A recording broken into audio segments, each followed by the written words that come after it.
The fog had not yet lifted from the mountainside when the old man began to climb. His feet knew the path better than his eyes did, worn smooth over decades of the same slow ascent, and the bamboo basket on his back creaked with each step.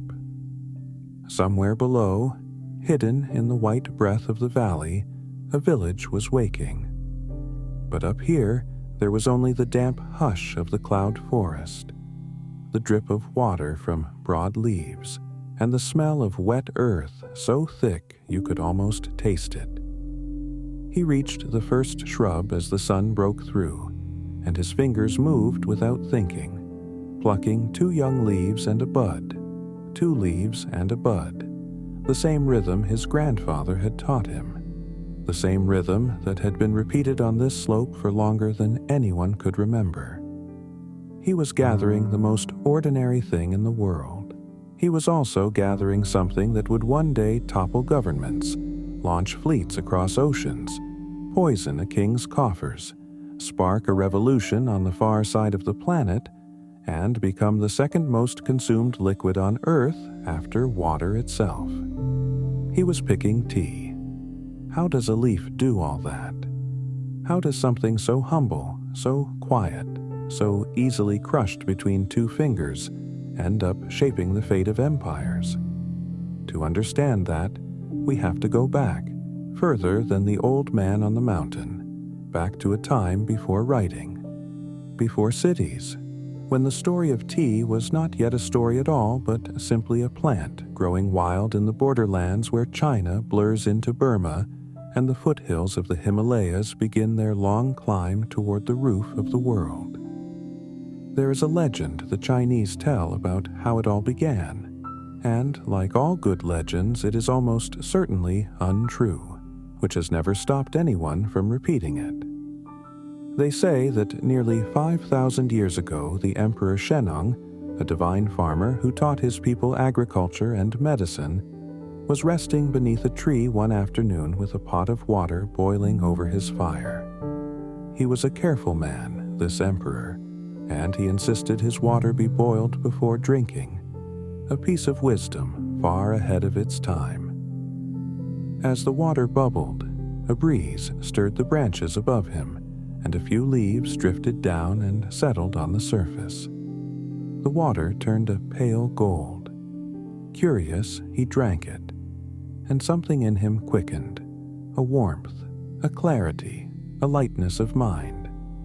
The legend says he felt the liquid travel through his body like an inspector examining every organ, and so he named it Cha, a word that would echo across the world in 100 languages. We will never know if any of that is true.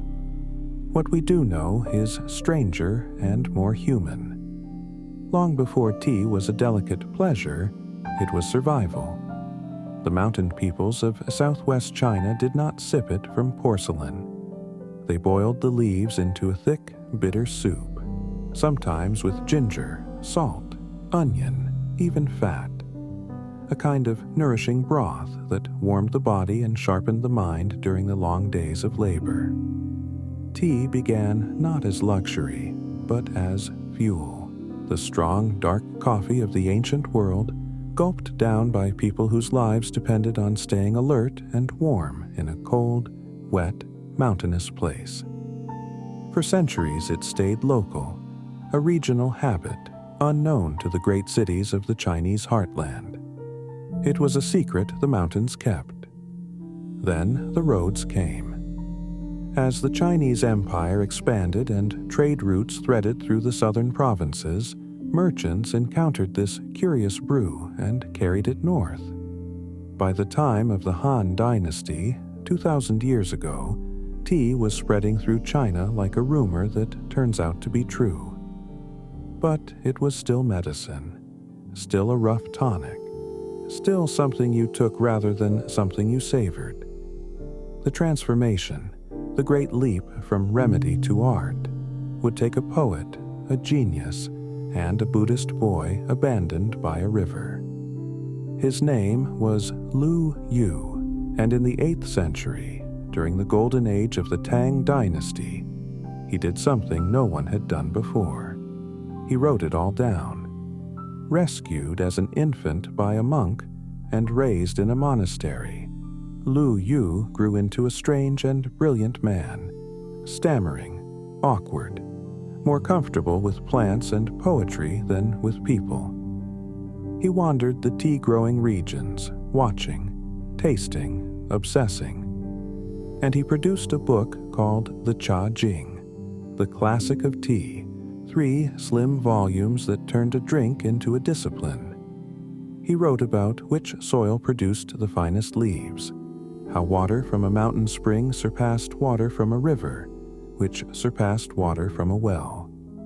He described the precise sound boiling water should make, likening the first tiny bubbles to fish eyes, the next to a bubbling spring, the last to churning waves. He designed the perfect utensils. He insisted that the making and drinking of tea was not merely refreshment, but a path to harmony, a small daily ritual in which a person might find balance with the world. Imagine the tea houses of Tang, China in those years, the clatter of the city outside, the dust and noise of a civilization at its peak, and then the cool interior where the ritual unfolded. The compressed cake of tea, roasted over a brazier until fragrant, then ground to powder. The water heated with total attention. The powder whisked into a jade-green froth. Steam curling into the light. Scholars and poets and monks gathered around, drinking, composing verses, arguing about whether one master's technique surpassed another's. Tea had become the great social lubricant of the mind, a way for people to gather, think, and connect without the fog of wine. It was around this time that Buddhist monks discovered its greatest gift to them. During long nights of meditation, the enemy was sleep. Tea kept the eyelids open and the spirit alert. And so tea and Buddhism grew together, entwined, spreading side by side across the mountains and eventually across the sea. Because a young Japanese monk was watching. In the centuries that followed, Buddhist pilgrims crossed the dangerous waters between Japan and China to study at the great monasteries, and they carried tea seeds home in their robes. In Japan, the plant found not just a new soil, but a new soul. What in China had become an art became in Japan something close to a religion. Over generations, Japanese masters refined the drinking of tea into the chanoyu, the way of tea, a ceremony of almost unbearable precision and grace. Picture a small wooden room, its proportions exact, a single flower in an alcove, the soft light through paper screens. Every movement of the host's hands is choreographed, the folding of a cloth, the scooping of the powder, the slow rotation of the bowl. Guests enter through a doorway deliberately built so low that even a proud samurai must bow to pass through, leaving his sword and his rank outside. Inside, for the length of a single bowl of tea, everyone is equal, and the whole rushing world is reduced to this one perfect, fleeting moment. There is a phrase at the heart of it all. Ichigo ichi. One time, one meeting, the understanding that this exact gathering, these exact people, this exact bowl will never come again. All of human transience distilled into a cup of bitter green foam. But while Japan was perfecting stillness, the rest of the world had no idea tea existed at all. For over 1,000 years, tea was Asia's secret. Europe drank ale and wine and dirty water and knew nothing of the leaf. That was about to change, and when it did, the change would be violent. The first Europeans to taste tea were almost certainly Portuguese sailors and Dutch traders in the 16th century. And at first, nobody knew what to make of it. It arrived in Europe as an exotic curiosity, a strange dried leaf from the mysterious East, wildly expensive, hauled halfway around the world in the holds of wooden ships that took the better part of a year to make the journey. It was sold in apothecaries as a medicine, praised and mocked in equal measure, a fad for the very rich. And it might have stayed a curiosity forever, if not for a Portuguese princess and the country she married into. In 1662, Catherine of Braganza sailed to England to marry King Charles II, and she brought with her a dowry of stunning wealth, including a chest of something the English court had barely heard of. She was a devoted tea drinker, and as queen she made the habit fashionable. Suddenly, the aristocracy of England wanted to do what the queen did. To drink tea was to be refined, cosmopolitan, modern. The demand began to build, slowly at first, then with terrifying speed. And into that demand stepped one of the most powerful and ruthless organizations the world had ever seen. A company with its own armies, its own navy, and an appetite that would swallow whole nations. The English East India Company. Here, the story of tea leaves the quiet mountain and becomes something darker. A story of money and power on a scale the world had never witnessed. The English could not get enough tea, but they faced a problem. The Chinese, who alone knew how to grow and process it, wanted almost nothing that Europe produced in return. They would sell their tea, but they demanded payment in silver, and only silver.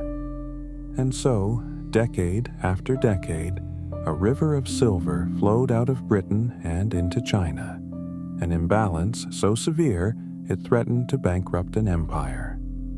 The British searched desperately for something, anything the Chinese would buy instead, and they found it. They found a drug. In the fields of British-controlled India, the company began to grow opium on an industrial scale, then smuggled it into China against the fierce objections of the Chinese government, deliberately addicting a population to balance a tea account. When Chinese officials finally moved to stop the trade, seizing and destroying vast stocks of the drug, Britain answered with warships. The Opium Wars that followed were, at their root, wars fought so that Englishmen could keep drinking their tea. China was defeated, humiliated, forced to surrender Hong Kong and open its ports. An ancient civilization was brought to its knees, and the quiet leaf, plucked on a misty mountainside, sat at the center of it all. It is worth pausing on that. The cup of tea, steaming gently on a Victorian breakfast table, was connected by an unbroken chain of ships and silver and gunpowder to addiction and war on the far side of the earth. The most peaceful drink in the world had the bloodiest of hands, and the company was not finished. Tired of depending on China at all, the British hatched a scheme of astonishing audacity. They sent a Scottish botanist named Robert Fortune deep into the forbidden interior of China, disguised in Chinese clothing, his head shaved in the local style, to steal the secret of tea itself. It was industrial espionage centuries before the phrase existed. Fortune smuggled out thousands of tea plants and seeds, and something even more valuable, the knowledge of how the leaves were processed, along with experienced Chinese tea workers willing to travel. He carried all of it to the misty hills of India, to a region called Assam, and later to the slopes of Darjeeling, where the British established vast plantations. And here the story turns dark again, because those plantations ran on the backs of laborers worked mercilessly in brutal conditions, an empire's comfort built on other people's suffering. The tea that filled England's teacups was no longer just Chinese. It was imperial, grown in stolen soil by exploited hands, a global industry stitched together from theft, ambition, and pain. Yet, back in Britain, all of that ugliness dissolved the moment the water met the leaves, because something remarkable was happening in ordinary homes, something that would reshape a nation's daily life. Tea came down from the palaces and into the cottages. As prices slowly fell and the drink flooded in from India, tea stopped being an aristocratic luxury and became the fuel of the common people, and its timing could not have been more consequential. Britain was in the throes of the Industrial Revolution. In the roaring, filthy, dangerous factories of the North, workers labored 14 hours a day amid the din of machines. And tea, it turned out, was the perfect drink for the age. It was hot and comforting. The boiling of the water killed the germs that lurked in the era's foul drinking supplies, quietly saving countless lives. The caffeine kept exhausted workers awake and moving. And unlike the beer that laborers had traditionally drunk through the day, tea sharpened the mind rather than dulling it, exactly what a factory demanded. Some historians argue, only half in jest, that the Industrial Revolution ran on tea, that Britain's rise was brewed in a billion humble pots. Watch a working family in a cramped brick terrace house in Manchester in the 1850s. The father home from the mill, his lungs full of cotton dust. The kettle black over the small coal fire. The mother measuring the precious leaves, warming the pot, pouring the water that hisses and steams. The children gathered close. This was more than a drink. It was warmth in a cold house, a small, dependable ceremony at the end of a brutal day, a moment of dignity that cost only pennies. Around this cup grew an entire culture. The afternoon tea of the wealthy, with its tiered stands of sandwiches and scones, supposedly invented by a duchess battling that sinking hunger of the late afternoon. The high tea of the workers, a hearty early evening meal built around the pot. The idea, still fierce in Britain today, that there is no crisis so terrible that it cannot at least be faced after a nice cup of tea. A whole national character, its politeness, its restraint, its stubborn comfort in ritual, seemed to steep in that dark liquid. And the story did not end in England, for the leaf had crossed the ocean once more to Britain's American colonies, where it would help set fire to an empire. The colonists loved their tea as much as anyone, but when a distant parliament taxed it without their consent, that beloved cup became a symbol of everything they resented. On a cold December night in 1773, men disguised as Mohawk warriors boarded ships in Boston Harbor and threw 340 chests of East India Company tea into the black water. The harbor, they said, was steeped like an enormous pot. It was destruction as protest, and it lit a fuse that ran straight to revolution and the birth of a new nation. To this day, Americans drink comparatively little hot tea, a small historical grudge that never quite faded, choosing coffee instead, as if the memory of that tax still lingers on the tongue. Think of everything that leaf touched. It gave Buddhist monks the wakefulness to seek enlightenment, and gave Japanese masters a path to serenity. It drained rivers of silver from one empire and forced a drug upon another. It was stolen by a botanist in disguise and planted in stolen hills. It fueled the machines that remade the modern world and warmed the hands of the poor who ran them. It sank into a harbor and helped give birth to America. All of it, every war and ceremony and quiet family evening, flowing from a plant that asks so little, just a slope, some mist, and a pair of patient hands to gather 2 leaves and a bud. Which brings us back to the mountain, and the old man, and the fog. He is finished now. His basket is full, and he begins the slow walk down toward the village, where the leaves will be withered and rolled and fired, releasing that unmistakable fragrance into the morning air. He does not think about emperors or empires, or the vast machinery of history that his small daily labor feeds. He thinks about his footing on the wet path, about the tea he will drink when he gets home. And perhaps that is the truest thing about tea, that for all its epic journey across 5,000 years and every corner of the earth, it always returns to this: a person, a cup, a quiet moment, a little warmth against the cold. So, the next time you hold a cup of tea and watch the steam rise, remember that you are not holding something ordinary at all. You are holding a legend older than most nations, a fortune worth more than silver, a cause men died for, a comfort that carried millions through their hardest days. You are holding a small brown leaf that quietly conquered the world and asked, in return, only that you sit for a moment and drink.